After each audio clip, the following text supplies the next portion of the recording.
Juridicamente, como é que a lei define os diferentes tipos de violência contra a mulher? Pronto. Hélio, primeiro, obrigada pelo convite para participar aqui. A Lei 11.340, que é a nossa Lei Maria da Penha, ela define violência psicológica, moral, física, sexual e patrimonial. Todo tipo de violência contra a mulher, seja no ambiente doméstico, ambiente familiar ou em relações íntimas. Elas são cobertas pela Lei Maria da Penha. E aí, no caso, quais são os tipos de direitos, por exemplo, e proteções garantidos dentro da Lei Maria da Penha para essa mulher que está sofrendo violência, doutora? O primeiro e o principal é o afastamento do lar e o afastamento do agressor. Existem diversos direitos que foram remanescentes da Lei Maria da Penha. Por exemplo, a mulher ela tem atendimento prioritário pelo SUS, ela tem direito a um aluguel se tiver necessidade, ela tem direito a um lugar para ficar. Então, são inúmeros que a mulher pode ter acesso se direcionando à delegacia da mulher ou solicitando diretamente ao judiciário. A gente sabe que muitas mulheres desconhecem os próprios direitos, né? A gente sabe que tem muita gente que tá passando por isso, né? Que tem medo de sair de casa, de perder ali o amparo, entre aspas, que ela tem do agressor, né? Muitas pensam nisso. Ah, eu vou pra onde? Para onde eu vou com meus filhos? Quem é que vai sustentar a gente? Então, assim, para essas mulheres que não sabem ainda, então elas têm direito pela lei a esses serviços, doutora. Exatamente. A Lei Maria da Penha, ela abraçou a mulher, ela veio para realmente proteger. Então, assim, desde apoio psicológico, desde suporte para os filhos, suporte para a mulher, tudo ele pode ser englobado dentro da Lei Maria da Penha. Inclusive, legislações como, por exemplo, o homem, o agressor que sai de casa e aquela casa era propriedade dele, ele tentar cobrar aluguel da mulher. Ele também não pode fazer isso. A Lei da Maria da Penha veda a cobrança do aluguel da mulher que sofreu a violência doméstica. E como é que ela consegue fazer para ela requerer esses direitos, doutora? Então, é muito simples. Ela pode se direcionar à Casa da Mulher Brasileira, aqui que é bem completa, já tem todo o suporte. Tem desde o suporte psicológico, a Defensoria Pública e a Delegacia da Mulher. Lá ela faz um boletim de ocorrência e isso vai ser direcionado ao Judiciário. Outra forma é indo ao Ministério Público ou procurando um advogado particular para solicitar diretamente ao Judiciário. A gente sabe que muitas mulheres não têm acesso a isso. A gente vive num país onde a própria mulher ela é muito desassistida ainda dos seus direitos, né, doutora? O que você pode falar para essas mulheres que ainda não têm esses direitos garantidos, doutora? Eu acho interessante o quanto o ciclo de violência ele se fortalece. Porque, assim, a mulher que sofre violência, ela não sofre apenas uma violência. Não é a violência física. Geralmente, ela sempre vem acompanhada da violência psicológica, da violência moral, da violência financeira, que é a patrimonial. Então, a mulher, ela tem que, primeiro, procurar se reforçar na sua rede de apoio. Eu falo assim que é importantíssimo, importantíssimo e é um diferencial gritante. Eu vejo em todos os casos lá no meu escritório. A mulher que tem rede de apoio tem muito mais facilidade de sair de um ambiente de violência doméstica do que aquela que está, infelizmente, sozinha. A gente sabe que o judiciário lhe dá todo o suporte necessário, mas muitas vezes as vítimas de violência doméstica precisam ir além. Precisam se resguardar de maneira privada, de maneira De maneira que elas consigam, né, de fato, ter esses direitos, né, ter doutora? esses direitos. Agora, sim, a lei, ela já protegeu de diversas formas. Ela dá todo esse suporte, tanto de casa, aluguel, o afastamento do lar, a proteção dos filhos, tudo isso pode ser requerido diretamente pelo boletim de ocorrência, que vai ser encaminhado para o judiciário em até 48 horas. E não tem a necessidade de um advogado particular. Isso é totalmente gratuito. Ou seja, você que ouve a gente agora nesse momento, a gente sabe que a gente conversa, que a rádio é um canal aberto para milhões de pessoas, né? Para centenas de pessoas aqui no nosso estado. A gente agora está a nossa psicóloga Isis. Tudo bem, doutora? Seja bem-vinda ao nosso É bate-papo. sempre bom vir aqui, ainda mais agora com a Xana. Obrigada, Isis. Olha só, a gente já iniciou esse bate-papo falando sobre a parte jurídica, doutora. Mas essas mulheres que sofrem violência, elas precisam estar muito bem amparadas psicologicamente. Como é que funciona esse acolhimento, doutora? Primeiramente, geralmente a gente pergunta para essa mulher como ela está se sentindo, e ela mesma acaba guiando, como a gente diz, ela mesma acaba guiando a sessão, Hélio, porque essas mulheres, elas têm muito a dizer, seja em forma de palavras ou seja em forma de choro, que também quer dizer muita coisa, tá? Então, muitas vezes, essa mulher, ela precisa primeiro falar. Depois, a gente entra. A gente não vai perguntar por que ela está naquela situação. Porque muitas vezes ela sabe. Então, Exato. saber o motivo de estar lá não quer dizer que você consiga sair, né? Um dos maiores impedimentos é a dependência emocional. Porque ela não percebe, mas ela está tão acostumada com o ruim que sair daquela realidade não é algo que ela cogita. E como Porque, a gente nossa, eu estava só sei falando isso. também com a doutora Sara, muitas não sabem dos direitos que a Lei Maria da Penha tem hoje em dia para essa mulher, né? Tem muitas mulheres que são leigas de informação nesse sentido, né? Que estão ali sofrendo agressão diariamente, mas pensam, poxa, é ele que me ampara financeiramente, eu vou para onde com meus filhos? Elas não sabem desses direitos ainda, né? E é importante a doutora estar aqui para a gente falar sobre isso. Eu vou trazer alguns relatos agora que a gente recebeu, doutora. A Camila, desculpa, eu não vou falar mais o nome, tá? Mas ela se prontificou a falar o nome, então eu falei. A Camila, ela diz que ela foi agredida fisicamente 2 vezes, mas ela tem medo de denunciar, porque o marido, ele é policial, né? Ela tem filhos pequenos e não sabe para onde ir. E aí ela perguntou se existe algum lugar seguro para ela e para os filhos dela em situação de risco, né? Tem. A Casa da Mulher Brasileira, ela dá o abrigo para a mulher, mas o que eu vou, de verdade, falar aqui, a gente sabe que a gente mora em Boa Vista, e é uma cidade pequena. Sendo muito sincera, você pode procurar um apoio de um advogado ou da Defensoria Pública e pedir diretamente ao judiciário. Por quê? Porque o afastamento do lar do agressor, ele é imediato a partir da medida protetiva. Então, se ele descumprir, a partir daquele momento, ele vai responder pelo crime de descumprimento de medida protetiva. Então, ela procura o judiciário, informa das agressões, pede o afastamento. Se for necessário, até a perca do porte de arma ele pode perder.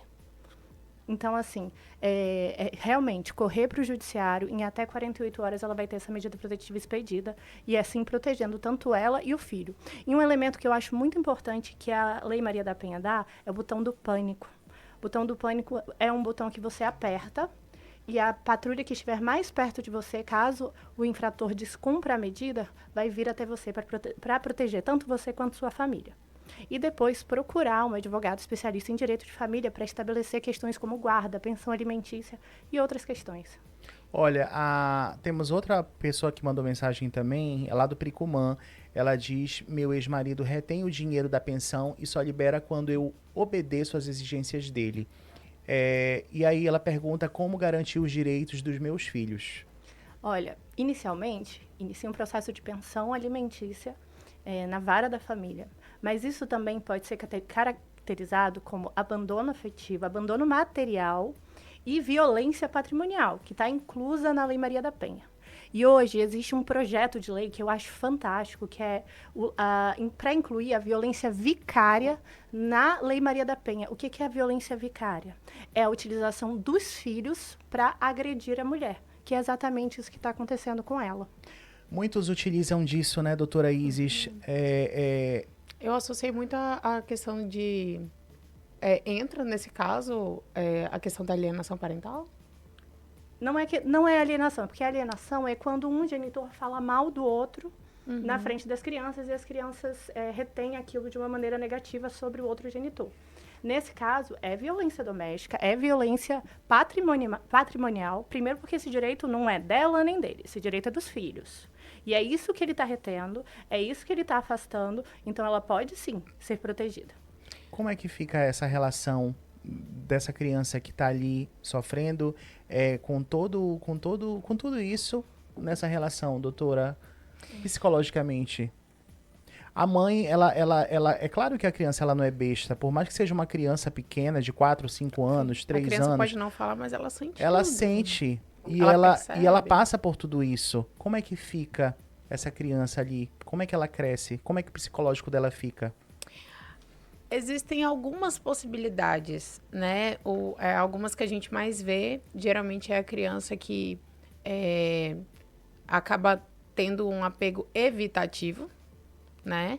Então, essa criança ela pode se fechar emocionalmente, ou ela pode projetar aquilo porque é ruim, mas é o que eu tenho dentro de casa. Então, será que não é normal? Então, muitas vezes ela pode crescer e reproduzir, tá? Ou ela pode se fechar completamente, emocionalmente, tanto para amizades, principalmente para relacionamentos, né? Pode acontecer, por exemplo, se a criança for um menino, dentre as possibilidades, ele pode achar que aquilo é normal, ou ele pode ter tanto medo de acabar fazendo igual que ele se fecha completamente para relacionamento. Então, ele nunca vai querer, por exemplo, chegar perto de uma mulher. Por medo de fazer aquilo, mesmo ele sabendo que ele não quer fazer. Ai, se eu for igual. Não, porque meu pai fazia isso. Isso Então, é alguns dos sentimentos que essa criança pode ter mediante a tudo isso que acontece, né, doutora? Pode Olha ter só. crise de choro, mudança de comportamento. Ah, essa criança ficou agressiva na escola. Essa criança começou a morder. Não é que ela está se tornando futuro agressor, não necessariamente. Ela está tentando extravasar aquilo que está dentro dela. E muitas vezes é a pessoa que está mais próxima, às vezes é um coleguinha. Ele pode não fazer com o intuito de machucar, mas ele precisa extravasar. Então, uma raivinha se torna uma explosão emocional. Então, essa criança ela pode se tornar extremamente impulsiva. Então, ela pode agir basicamente... E daí também vem a importância de notificar o judiciário dessas questões. Porque, assim, a juíza ela tem a possibilidade de fazer a suspensão das visitas imediatas do pai, se esse tipo de violência estiver ocorrendo, do pai ou da mãe. Seja qual for os genitores que estiver causando, seja a alienação parental, que também incorre em questões psicológicas absurdas, que é tipificada como um crime, quanto a violência doméstica, pode ocorrer o afastamento do genitor de maneira imediata da criança, porque a Lei Maria da Penha, ela protege a mulher, mas é a importância de ir até a vara de família e informar esta situação. Hoje a gente tem uma lei que garante que se houver o mero indício de violência doméstica, o juiz não pode conceder a guarda compartilhada àquele genitor que praticou a violência. Certo. Eu vou trazer mais um relato aqui, tá? Do Cidade Satélite. Essa mulher diz que o parceiro dela chama ela de burra, diz que ninguém vai querê-la e também e ele faz ela se sentir dependente dele. Nunca me bateu, mas me destrói emocionalmente, né? E ela pergunta de que forma ela consegue se libertar disso. Isso aí muito mais voltado para sua área de psicóloga, doutora. De que forma essa mulher pode se livrar? Foi o mesmo relato de terça ou foi outro extremamente similar? Outros que a gente achou semelhante e trouxe para cá. A gente escutou isso na terça e assim, como eu falei para mim, a violência psicológica é a pior. Por quê? Porque tudo começa nela, né? Porque então, você não percebe, destrói a autoestima. Acha que é normal, né? Ontem eu estava até conversando... Será que eu sou mesmo? Ainda se coloca em dúvida. Ainda se culpa. Você ainda consegue justificar o agressor. Você consegue se colocar, porque eu sempre falo que a violência doméstica é uma extensão do limite da mulher.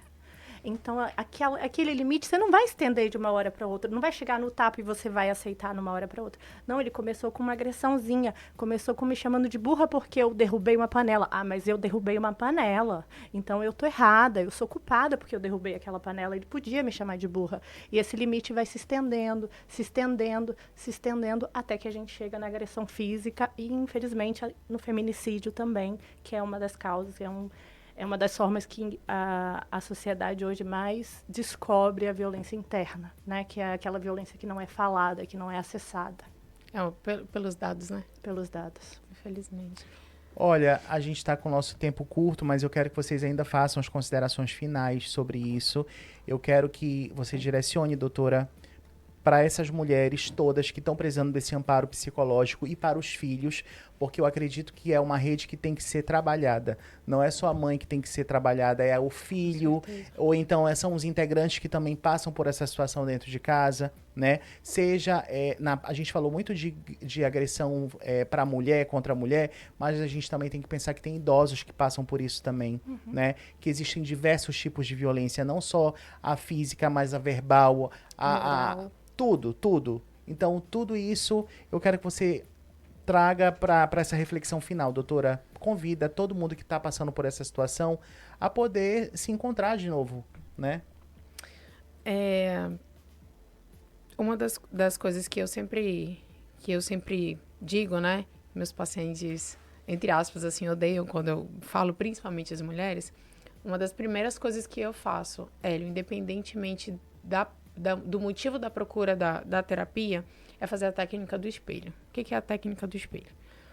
Você vai para frente de um espelho e se olha. Às vezes você não precisa falar nada. Você pode se olhar com um olhar de acolhimento, falando, verbalizando em voz alta tudo aquilo que você gostaria de ouvir. Então, o amor próprio, né? Parece um clichê, mas não é. O amor próprio começa a partir do momento que você se acolhe. O que é se acolher? É literalmente se abraçar, tá? Uma das formas de fazer essa técnica do espelho, inclusive, é você literalmente se abraçar. Você se dar um abraço e olhar para o espelho. A maioria das pessoas chora.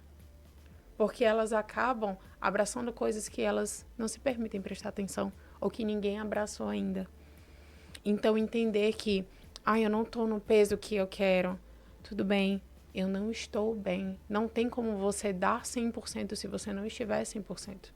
Isso não existe. É aquela história, né? Máscaras primeiro em você, para você cuidar do coleguinha que tá do lado, da pessoa que tá ao lado, do filho, do pai, da mãe. É a analogia do avião. Como é que você vai ajudar alguém se você não se ajudar primeiro, né? Então, assim, se olhar com mais carinho. Muitas vezes é difícil. É difícil você olhar para o espelho e a sua primeira reação não ser se julgar. É muito difícil. Doutora, seu contato para agendamentos de consulta. Você que está precisando de um apoio psicológico, que você está passando por essa situação, por favor, doutora. O meu telefone é 95-98101-0701. Esse é meu telefone pessoal, tá? Então, vocês vão falar diretamente comigo. E se eu não responder em até 5 ou 10 minutos, eu falo isso para todo mundo. Liga. Pronto, combinado. Liga, tá bom? Doutora Sara, eu quero que você volte mais vezes. Foi muito curto o tempo, não deu pra gente falar muita coisa. Ela é maravilhosa. Mas eu já quero que você sempre preste essa assessoria aqui pra gente, pros nossos ouvintes. Já tá convidada, tá? E aí, deixa também seu contato, suas redes sociais. E as pessoas sabem que você realmente é uma advogada que é especialista nesses direitos de tipos de violência contra a mulher. Então, elas vão estar tão amparadas, né, possível. Então, por favor, já deixa aí seu contato, doutora. Hélio, muito obrigada. Eu vou deixar meu Instagram, que é bem fácil, que o nome é diferente. É Chara, S-H-A-R-A, Alencar.adv. Não tem como não me achar nessa cidade, gente. Pronto. Muito obrigada, viu? E um recado para as vítimas de violência doméstica. Não desistam. Eu sei que é muito difícil sair disso, mas é muito importante você se importar com você, com seus filhos e com as pessoas que vocês amam. Condicionar uma criança a um ambiente de violência doméstica só para manter um casamento não faz bem para ninguém. É isso. Olha, 13 horas e 27 minutos, eu vou para um breve intervalo e a gente já volta.